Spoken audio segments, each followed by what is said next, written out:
ਜਿਹਨੂੰ ਜ਼ਨਾਨੀ ਖੈਰ ਨਾਲ ਤਕਰੀਬਨ ਹਰ ਰੋਜ਼ ਕੁੱਟਦੀ ਏ ਉਹ ਮੌਲਵੀ ਦੀ ਆ ਕੇ ਬੇਇੱਜ਼ਤੀ ਕਰਦਾ ਹੈ। ਅੱਜ ਤੋਂ ਬਾਅਦ ਮੇਰੀ ਗੱਲ ਯਾਦ ਰੱਖੋ, ਜਿਹੜਾ ਬੰਦਾ ਮਸੀਹ 'ਚ ਮੌਲਵੀ ਦੀ ਬੇਇੱਜ਼ਤੀ ਕਰੇ ਨਾ ਉਹਦੀ ਤਹਿਕੀਕ ਕਰ ਲਿਓ। ਜੇ ਚਾਚੀ ਤੋਂ ਖੱਲੇ ਨਾ ਖਾਂਦਾ ਹੋਵੇ ਤਾਂ ਮੇਰਾ ਅੱਬਾ ਨੇ, ਕਿਉਂਕਿ ਇੱਜ਼ਤ ਵਾਲਾ ਬੰਦਾ ਇੱਜ਼ਤ ਵਾਲੇ ਬੰਦੇ ਦੀ ਬੇਇੱਜ਼ਤੀ ਕਰ ਨਹੀਂ ਸਕਦਾ। ਬੰਦਾ ਕਮੀਨਾ ਕਰਦਾ, ਇੱਜ਼ਤ ਵਾਲਾ ਤੇ ਇੱਜ਼ਤ ਤਕਸੀਮ ਕਰਦਾ। ਜਿਹੜਾ ਮੌਲਵੀ ਨੂੰ ਆਖੇ ਇਹ ਦੇਰ ਨਾਲ ਕਿਉਂ ਆਇਆ ਤੇ ਸਵੇਰ ਨਾਲ ਕਿਉਂ ਆਇਆ, ਸਮਝ ਲੈ ਕੇ ਇਹਦੀ ਲਤਰੇਸ਼ਨ ਹੋਈ ਹੈ। ਤੈਨੂੰ ਤੂੰ ਕੁਝ ਨਾ, ਕਿਉਂਕਿ ਵਿਚਾਰਾ ਘਰੋਂ ਵੀ ਖੱਲੇ ਖਾ ਕੇ ਆਇਆ ਤੇ ਅੱਗੋਂ ਤੂੰ ਵੀ ਆਕੜ ਜਾਏ ਤੇ ਗਰੀਬ ਜਾਵੇ ਕਿਹੜਾ ਮਰ ਜਾਏਗਾ। ਕੋਈ ਗੱਲ ਨਹੀਂ, ਕੁਝ ਨਾ ਆਖ ਉਹਨੂੰ। ਮੌਲਵੀ ਦੀ ਤੋਹੀਨ ਕਦੀ ਇੱਜ਼ਤ ਵਾਲਾ ਬੰਦਾ ਨਹੀਂ ਕਰੇਗਾ, ਨਸਲੀ ਬੰਦਾ ਨਹੀਂ ਕਰੇਗਾ। ਜਿਹਦੇ ਜਿਸਮ ਵਿੱਚ ਚੰਗੇ ਮਾਂ ਬਾਪ ਦਾ ਖੂਨ ਹੈ, ਆਲਮੇ ਦੀਨ ਦੀ ਤੋਹੀਨ ਨਹੀਂ ਕਰੇਗਾ। ਇਹ ਕੰਮ ਕਮੀਨਾ ਬੰਦਾ ਕਰੇਗਾ, ਭੈੜਾ ਬੰਦਾ ਕਰੇਗਾ, ਘਟੀਆ ਬੰਦਾ ਕਰੇਗਾ। ਬਾਕੀ ਮੌਲਾ ਮਾਂ ਨੂੰ ਇਹ ਕਹਾਂਗਾ, ਜਿਹੜੇ ਬਾਇਜ਼ਤ ਮੇਰੇ ਸਾਥੀ ਬੈਠੇ ਨੇ ਉਹਨਾਂ ਨੂੰ ਇਹ ਅਰਜ਼ ਕਰਾਂਗਾ ਕਿ ਜਦੋਂ ਤੁਸੀਂ ਨਮਾਜ਼ ਪੜ੍ਹਾਉਂਦੇ ਹੋ, ਬਾਹਰ ਭਾਵੇਂ ਕੋਈ ਚਵਲਾਂ ਸ਼ਵਲਾਂ ਮਾਰਦਾ ਹੈ, ਮਗਰ ਤੇਰਾ ਸ਼ਾਨ ਅੱਲਾ ਕਿੰਨਾ ਬਣਾਇਆ। ਜਦੋਂ ਤੂੰ ਨਮਾਜ਼ ਪੜ੍ਹਨਾ, ਜਿੱਥੇ ਤੇਰੇ ਪੈਰ ਹੁੰਦੇ ਨੇ ਤੇ ਪੂਰਾ ਮਹੱਲਾ ਤੇਰੇ ਪੈਰਾਂ ਵਿੱਚ ਮੁਹੰਮਦ ਦੇ ਰੱਬ ਨੇ ਕਿਵੇਂ ਝੁਕਾਇਆ। ਹਾਇਆ ਹਾਇਆ, ਇਹ ਮੰਜ਼ਰ ਕਦੀ ਵੇਖਿਆ ਹੀ? ਇਹਦੇ ਉੱਤੇ ਵੀ ਤੂੰ ਗੌਰ ਫਿਕਰ ਕਰ ਤੇ ਸੋਚ। ਮੇਰੀ ਬੜੀ ਪੁਰਾਣੀ ਤਕਰੀਰ ਦਾ ਜੁਮਲਾ ਜਵਾਨੀ ਵੇਲੇ ਵਾਲੀ ਦਾ।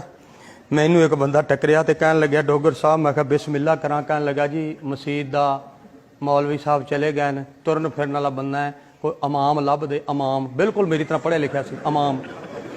ਮੈਂ ਕਿਹਾ ਜੀ ਬਿਲਕੁਲ ਇਮਾਮ ਲੱਭ ਕੇ ਦਿੰਦੇ ਆ, ਤੇ ਇਹ ਫਰਮਾਓ। ਮੈਂ ਕਿਹਾ ਕਿਵੇਂ ਹੋਵੇ? ਹਾਫਜ਼ ਹੋਵੇ, ਹਾਫਜ਼।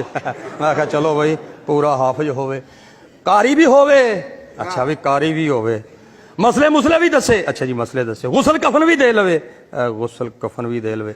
ਤਕਰੀਰ ਵੀ ਤੇਰੀ ਤਰ੍ਹਾਂ ਟਿਕਾ ਕੇ ਕਰੇ, ਤਕਰੀਰ ਵੀ ਟਿਕਾ ਕੇ ਕਰੇ। ਛੁੱਟੀ ਕੋਈ ਨਾ ਕਰੇ। ਅੱਛਾ ਜੀ ਛੁੱਟੀ ਵੀ ਕੋਈ ਨਾ ਕਰੇ। ਸ਼ਾਦੀशुदा ਹੋਵੇ। ਅੱਛਾ ਜੀ ਬਾਲ ਬੱਚੜਦਾਰ ਹੋਵੇ। ਸਾਰੀਆਂ ਗੱਲਾਂ ਉਸ ਕਰ ਲਈਆਂ। ਮੈਂ ਕਿਹਾ ਤਾਇਆ ਹੁਣ ਇਹ ਦੱਸ ਵੀ ਉਹ ਖਿਦਮਤ ਕਿੰਨੀ ਕਰੋਗੇ? ਕਹਿੰਦਾ ਮੌਲਵੀ ਦੀਨ ਵੇਚਦੇ ਨੇ। ਮੈਂ ਕਿਹਾ ਮੈਂ ਸਮਝ ਗਿਆ ਕਿ ਕੀ। ਮੈਂ ਕਿਹਾ ਤੂੰ ਇਸ ਤਰ੍ਹਾਂ ਕਰ, ਬਹਾਵਲਪੁਰੋਂ ਪਲਾਸਟਿਕ ਦਾ ਲੈ ਆ ਮੌਲਵੀ, ਉਹਦੇ ਵਿੱਚ ਫੂਕ ਭਰ ਲਈ ਤੇ ਜਦੋਂ ਨਮਾਜ਼ ਪੜ੍ਹੀ ਤੇ ਫੂਕ ਕਰਕੇ ਉਹਨੂੰ ਨੁੱਕਰ ਨਾਲ ਲਾ ਦਿੱਤਾ। ਉਹ ਤੈਨੂੰ ਵੱਢਣੋਂ ਬਤਕਾਂ ਹੈ। ਤੂੰ ਦੁਨੀਆ ਤੋਂ ਜਾਵੇਂ ਤੇ ਤੇਰੀਆਂ 7 ਜੁਮੇ ਰਾਤਾਂ ਤੇ ਤਕਰੀਰ ਮੇਰੀ ਹੋਵੇ, ਅੱਲਾ ਕਰੇ। ਤੈਨੂੰ ਹਯਾ ਨਹੀਂ ਆਂਦੀ? ਤੇਰੀ ਸੱਸ ਹੈ, ਸਾਡੀ ਕੋਈ ਨਹੀਂ। ਤੇਰੀ ਰਿਸ਼ਤੇਦਾਰੀ ਹੈ, ਸਾਡੀ ਕੋਈ ਨਹੀਂ। ਸਾਡੇ ਬੱਚੇ ਪੈਸੇ ਨਹੀਂ ਮੰਗਦੇ। ਨਹੀਂ, ਅਸਾਂ ਕੀ ਖਾਂਦੇ ਆ? ਅਸਾਂ ਖਲ ਖਾਂਦੇ ਆ। ਉਹ ਬੰਦੇ ਦੇ ਪੁੱਤਰਾਂ ਵਾਲਾ ਕੰਮ ਕਰ, ਹੋਵੇ ਪੜ੍ਹਿਆ ਲਿਖਿਆ ਤੇ ਉਹਨੂੰ ਵਾਲਾ ਦੀਨ ਵੇਚਦੇ। ਇਸ ਵਾਸਤੇ ਸ਼ਫਕਤ ਕਰੋ ਤੇ ਮਿਹਰਬਾਨੀ ਕਰੋ, ਆਪਣੇ ਉਲਮਾ ਦੀ ਕਦਰ ਕਰੋ, ਉਲਮਾ ਦਾ ਇਹਤਰਾਮ ਕਰੋ।